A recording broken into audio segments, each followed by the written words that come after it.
There was a man's jacket hanging in our hallway closet that I had never seen before. Dark green, heavy canvas, a faint smell of wood smoke, and some kind of cologne that made my chest tighten. I touched the sleeve, and it was still warm. Loretta was in the kitchen, humming, like nothing in the world was off. There were 2 mugs on the counter, one with my usual chipped handle, and one brand new, still shining like it had just come out of the box. Steam curled up from both. I stood there, staring at that second mug, and it was like my brain split into 2 voices. One saying maybe she just bought a new cup, and the other whispering then why is it full of coffee, and why is the jacket still warm? She didn't hear me walk in. She was texting someone, thumbs flying, smiling at the screen in a way I hadn't seen in months. I asked her who the coffee was for. She glanced at the mugs like she'd forgotten they were there, and said, "Oh, delivery guy. He just left." But here's the thing. I'd been in the driveway for the last 15 minutes, finishing an email in my car. No delivery truck had come. No one had left our house. That night, when she fell asleep, I went back to the closet. The jacket was gone. So was the new mug. The only trace left was that smell, faint, but still there, hanging in the air like a ghost that didn't know it was supposed to leave. I told myself I'd let it go, that it was nothing. I didn't. The next morning, I left for work early on purpose. Not because I had somewhere important to be, but because I wanted to see if she thought I was gone.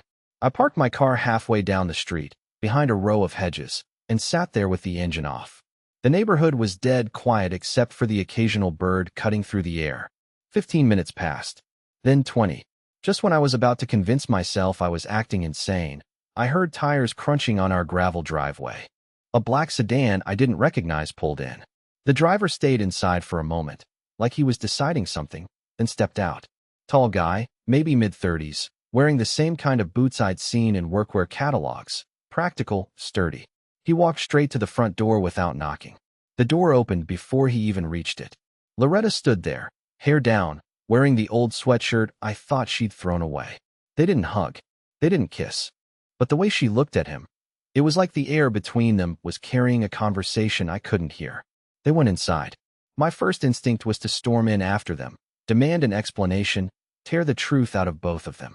But I stayed frozen, gripping the steering wheel until my knuckles turned white. I watched the clock on my dashboard. 10 minutes. 20. 45. Then the man came out alone, walking back to his car with the same unhurried steps. He didn't look around. He didn't have to. When I finally went home that night, everything looked normal. Dinner was on the table. The TV was playing some baking competition she liked. She smiled at me like she'd spent the day doing nothing but waiting for me to come home. I tried to smile back, but something in me had shifted. That jacket wasn't just an oddity anymore. It was a key, and I was going to find out exactly what door it opened. For the next week, I became an actor in my own home. Every word I spoke to Loretta was measured, every glance carefully neutral. I didn't ask about the man or the jacket. Instead, I let her believe I was distracted with work, while in reality I was mapping her every move in my head like a military operation. She still had that easy smile, but there were moments, tiny fractures, when I caught her looking at me like she was checking whether I knew. Those moments made my skin crawl. On Thursday, she left for what she called a client's emergency order. I waited until her car disappeared around the corner, then went straight to the attic. We rarely went up there. It was mostly boxes of old Christmas decorations and her grandmother's furniture that neither of us had the heart to throw away.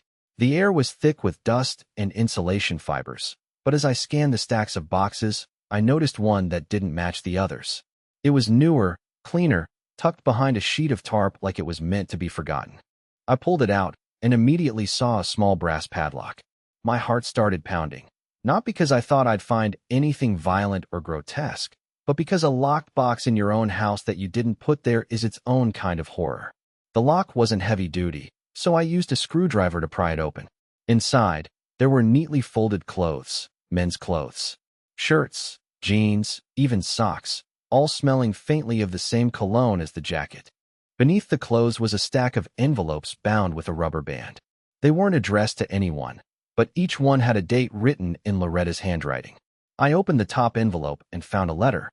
The words weren't romantic in the traditional sense. There were no "I love you" declarations, but they were intimate in a way that made me feel like I'd been pushed out of my own life. She wrote about our house, our routines, even me, but through some kind of filter where I was just an obstacle or an afterthought. She mentioned the plan more than once, though never explaining exactly what it was. By the time I heard her car pulling into the driveway, I had returned everything to the box and shoved it back into place. But I couldn't unsee those letters or unfeel the way they turned my stomach. This wasn't just a fling. Whatever was happening, it was bigger, deeper, and it had a timeline. That night, lying in bed beside her, I stared at the ceiling and realized something cold and undeniable. She thought I'd never have the nerve to act. And maybe that's exactly what I needed her to keep believing. 2 days after finding the box, I decided I couldn't just sit in my own house like a guest while she moved around me with her secret life. I needed to know what the plan was. Loretta mentioned she had to drive out to meet a wholesaler on Saturday morning, and I told her I'd be busy fixing the gutter. In reality, I was already planning my shadowing route. I left the house 10 minutes after she did, following far enough behind that she wouldn't notice me in her mirrors. She took the highway out of town, past the floral supplier, past anything remotely related to her business. Finally, she pulled off onto a narrow road lined with sycamores, the kind of place you wouldn't end up by accident. I slowed, letting her get some distance, but kept her taillights in sight. She turned down a gravel lane that led to the river. There's an old boathouse there that's been abandoned for years. I parked about 100 yards back and got out, walking along the tree line until I had a clear view. Loretta's car was there, and next to it, that same black sedan I'd seen in our driveway. The man was leaning against it, arms crossed, looking like he'd been there a while. Loretta walked up to him without hesitation, no looking over her shoulder. They spoke quietly, too quietly for me to hear, but her body language wasn't casual. It was urgent, hands moving in sharp little gestures. At one point, he pulled a small notebook from his coat and showed her something inside. She glanced around quickly, then took a folded piece of paper from her own bag and slipped it inside the notebook before he closed it. What happened next made my skin prickle. She laughed.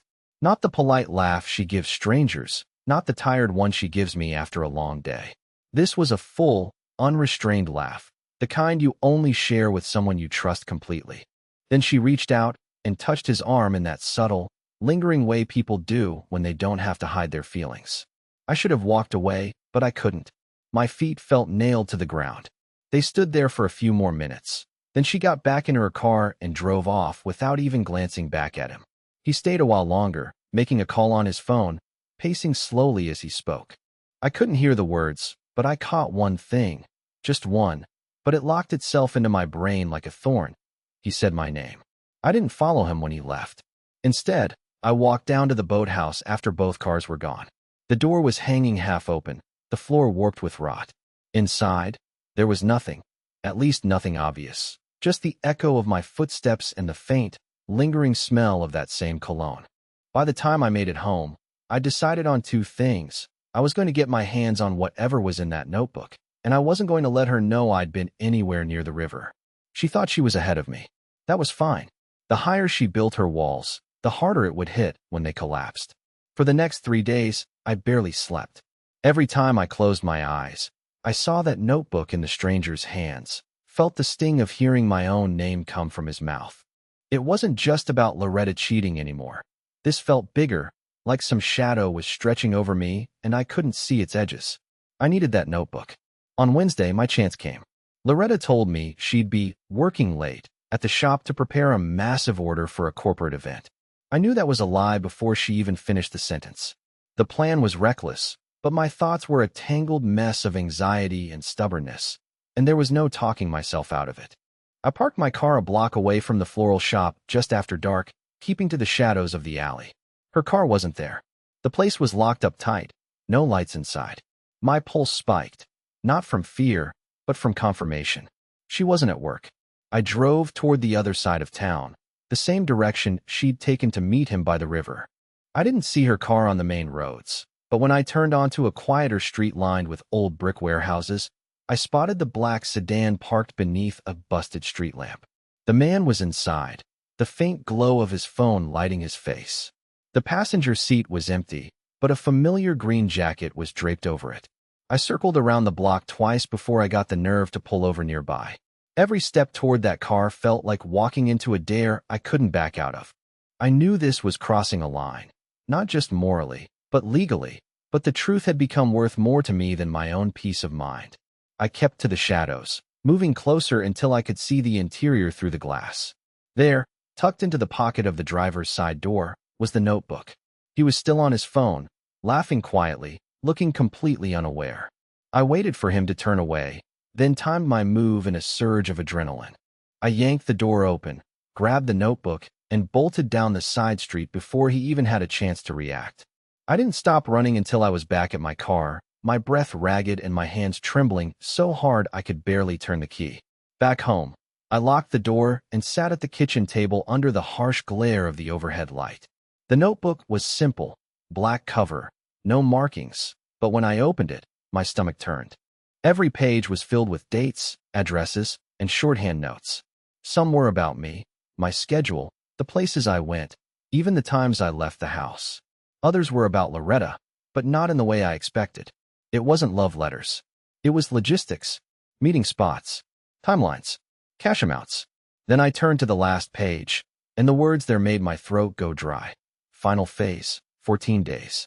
M leaves. All assets transferred. Underneath, my name was underlined twice. I sat there staring at those words until the hum of the refrigerator felt like it was drilling into my skull. Whatever the plan was, I wasn't just a bystander. I was the target. And if I didn't figure out why before that 2 weeks ran out, I had this sinking feeling I wouldn't get the chance to figure it out at all. That night, I barely moved from the kitchen table. The notebook sat in front of me like a loaded gun, its last page burning in my mind. 14 days. Not 2 weeks from now, in the casual sense. No, the handwriting was deliberate, like someone marking a countdown on a bomb. I kept flipping through the earlier pages, hoping I'd missed some clue that would make this all less sinister, but every line just pulled me deeper into the pit. There were notes about bank accounts, mine and hers. There were scribbled mentions of liquidation next to the name of our mortgage company. Even my old pickup truck was listed with its approximate resale value. It wasn't just betrayal anymore. It was dismantling. I wasn't being left. I was being erased. At 3 a.m, I gave up on sleep and started digging.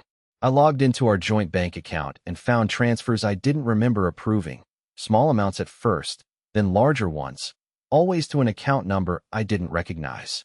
I checked the records on our house and saw something that made my chest tighten. There'd been inquiries into refinancing under her name alone. And here's the kicker. My signature was already on the forms, except I'd never signed them. By sunrise, I knew 2 things. First, Loretta wasn't just having an affair. She was preparing to cut me out of my own life and walk away with everything. Second, I had no idea who this man really was, but he wasn't just some lover. He was a partner in whatever scheme they'd been weaving behind my back. That day, I tried to act normal. Loretta breezed into the kitchen with her usual, "Morning, you," kissed the top of my head, and poured herself coffee like she hadn't been plotting my disappearance. I smiled and asked about her day, all the while wondering if she'd notice I'd been copying down every account number from the notebook before I hid it in the false bottom of my toolbox in the garage. The more I thought about it, the more I realized confronting her would be suicide, figuratively or maybe even literally. If they had a final phase that involved me being gone, why would they let me ruin their timeline? No, I needed to stay invisible. Let her believe she was still in control. Let her keep thinking I was the harmless, naive husband who'd never see the knife coming. But I wasn't going to wait for them to strike. 14 days wasn't long, but it was enough to set my own plan in motion. And the first step was finding out exactly who that man was and why he knew so much about my life. I didn't know it yet, but chasing that answer would lead me into something so much bigger than infidelity or stolen money. I thought this was about my marriage. I was wrong. This was about survival. The next morning, I waited until Loretta left before pulling the notebook back out from the toolbox. I took photos of every page with my phone and uploaded them to a hidden cloud folder. I didn't know how deep this was going to go, but I knew I needed proof, physical, undeniable proof, in case I ended up needing to run. The man's face haunted me almost as much as the dates and numbers in that book. I had to put a name to him. I started by going through every scrap of detail I could remember. The jacket, the boots, the black sedan. I combed through public vehicle records online, narrowing down makes and models until I found one that matched his car. That led to a handful of license plate possibilities, and I cross-checked them with local property tax records. It was tedious, obsessive work, but by late afternoon I found a match. The car was registered to a man named Victor Calder. No address in our town, but one about 40 miles away in a city I rarely visited. I searched his name online. Not much, a few mentions in business directories, an old photo in a trade magazine, and a small construction company that had gone out of business 2 years ago. But the more I dug, the more strange it became. His name was tied to multiple LLCs that had all dissolved quietly within a year of forming. They spanned everything from real estate to consulting services that had no clear description. It felt like someone planting fake crops just to keep people from noticing the empty field. Then I found the first connection to Loretta. 3 years ago, one of his short-lived companies had purchased a commercial property, the very building where her flower shop now stood. I remembered her telling me she'd lucked into a great lease when she started her business. She never mentioned the owner. The pieces started clicking together in a way that made me feel physically ill. This wasn't some random fling that had blossomed into an affair. He'd been in her orbit for years, long enough to set the stage for whatever this final phase was. That night, I sat across from her at dinner, trying to keep my breathing steady while she talked about the shop's upcoming busy season. Her voice was light, casual, but I couldn't stop picturing her meeting him at that boathouse, passing him that folded paper, their laughter echoing in my ears. Every moment we shared now felt like a reenactment of something that used to be real. I knew I couldn't wait until day 14 to act. If Victor Calder had been planning this for years, then the finish line was already built, and I was standing on it without even knowing where it led. The only way to get ahead was to step completely off their map. But doing that meant Loretta could never suspect, because if she did, I had no doubt they'd move their deadline up without hesitation. I was beginning to understand that disappearing wasn't just going to be my escape. It was going to be my weapon. Day 14 arrived faster than I anticipated. But in those 2 weeks, I'd made my move. I had already slipped off the grid in every way possible without triggering suspicion. New phone, new email address, and a rented apartment a few miles outside of town, tucked away in an unassuming building. The entire time, Loretta hadn't questioned anything. She believed I was still oblivious, still the same Milton she could manipulate without even trying. But what she didn't know was that the game was never about finding out the truth. It was about taking back control. I'd spent the last few days watching her from a distance, seeing how she'd react as the final phase approached. She looked unsettled, but there was a quiet confidence to her movements. It was like she thought she was on the edge of winning, like everything was slipping into place. But the thing she never expected was that I'd be the one to disappear on my terms. It was an hour before midnight when I sent her the message.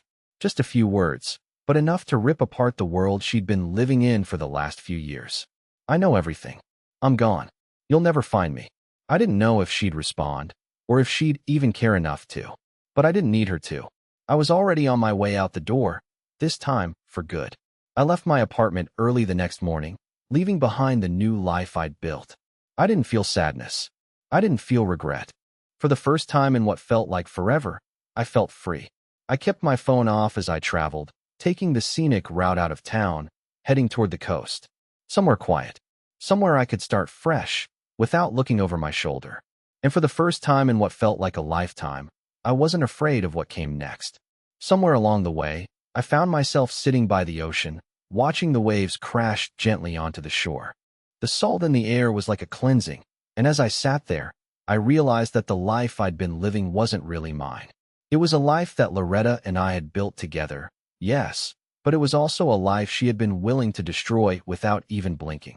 What she didn't understand was that I had the strength to rebuild, stronger, smarter, and more in control than ever. I hadn't just walked away from her and Victor. I'd walked away from a version of myself I no longer recognized. And in that moment by the ocean, I realized I was never going back. I was free.